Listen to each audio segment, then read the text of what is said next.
Hello everyone, welcome back to another episode of Technology Guidance.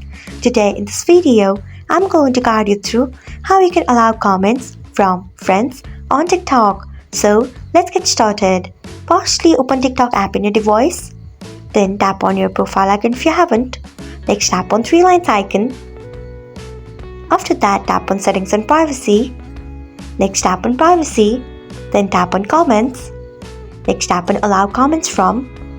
Then you can see the option of friends. Tap on it. So this is how you can allow comments from friends on TikTok. Thanks for watching. If you found this guide helpful, we would love it if you hit the thumbs up button below. We upload great new tech tutorials like this one every day. So do not forget to subscribe to our channel and hit the bell icon so that you will never miss another update.